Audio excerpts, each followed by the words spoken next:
భూకంపం భీతావహం చేసింది. Myanmar, Thailand దేశాలనైతే వణికించేసింది ఈ భూకంపం. మృతుల సంఖ్య 700 దాటినట్టుగా కూడా తెలుస్తోంది. 10,000 వరకు మృతులు ఉండే అవకాశం ఉన్నట్టుగా యుఎస్ ఏజెన్సీస్ అంచనా వేస్తున్నాయి. నిన్న నిమిషాల వ్యవధిలోనే రిక్టర్ స్కేల్ పైన తీవ్రత 7.9గా భారీ భూకంపం సంభవించింది. భూఫలకాల మధ్య తీవ్రమైన కదలికలతో భూకంపం సంభవించింది. బహుళ అంతస్తుల భవనాలు పేక మేడల్లా కూలిపోయాయి. మయన్మార్కు భారత్ 15 టన్నుల సహాయ సామగ్రిని పంపించింది. తాత్కాలిక నివాసాల కోసం టెంట్లు, స్లీపింగ్ బ్యాగ్స్, వాటర్ ప్యూరిఫైయర్లు, సోలార్ ల్యాంప్స్, జనరేటర్స్, అత్యవసర వైద్య పరికరాలను పంపించింది కేంద్ర ప్రభుత్వం. ఇప్పటికే అధికారికంగా ప్రకటించిన మృతుల సంఖ్య ఆందోళన కలిగిస్తున్న పరిస్థితి. అయితే ఈ సంఖ్య భారీగా పెరిగే అవకాశాలున్నాయనే రిపోర్ట్స్ కూడా ప్రస్తుతం అందుతున్నాయి. సహాయ కార్యక్రమాలు ప్రస్తుతం అక్కడ కొనసాగుతున్నట్టుగా తెలుస్తోంది. కేంద్రం కూడా భారీ సహాయం ప్రకటించిన పరిస్థితి.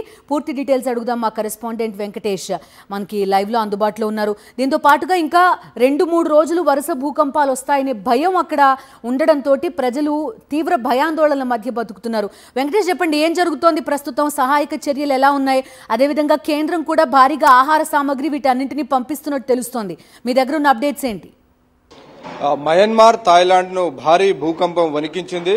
ఈ భూకంపం తాకిడికి దాదాపు ఇప్పటివరకు 700 మందికి పైగా చనిపోయినట్టుగా సమాచారం అందుతుంది. దీనిపైన ఇంకా ప్రభుత్వం అధికారిక ప్రకటన చేయాల్సి ఉంటుంది. చాలా మంది గల్లంతయ్యారు, వారి జాడ కనిపించడం లేదు.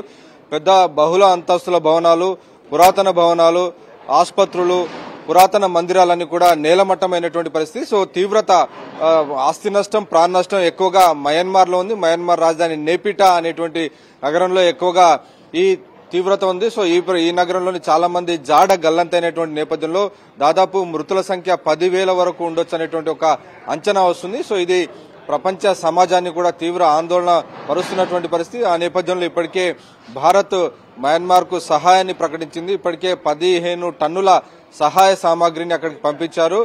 వారందరూ ఎవరైతే నిరాశ్రయులై ఉన్నారో, ఇల్లు కోల్పోయి ఉన్నారో వారందరికీ నివసించేందుకు తాత్కాలికంగా టెంట్స్ ఏర్పాటు చేశారు. సో వాటర్ బ్యాగ్స్ పంపించారు. అలాగే వారికి కావాల్సినటువంటి అత్యవసర వైద్య సహాయాన్ని కూడా ఇటు భారత ప్రభుత్వం పంపిస్తోంది. అలాగే అన్ని విధాల సంపూర్ణ సహకారం అందిస్తామని ప్రధానమంత్రి నరేంద్ర మోడీ ప్రకటించారు.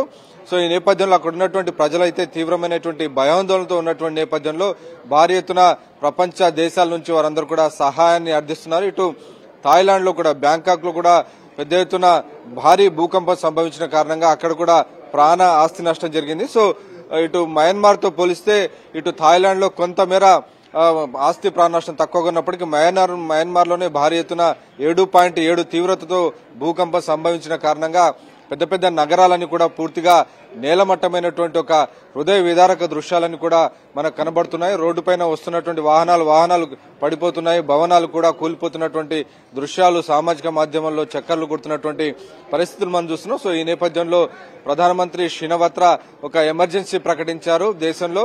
సో అత్యవసరంగా అన్ని విభాగాలకు సంబంధించినటువంటి సిబ్బందిని అంతా కూడా సహాయ చర్యలు దించారు. సో వారందరూ కూడా సహాయ చర్యల్లో పాల్గొంటున్నారు.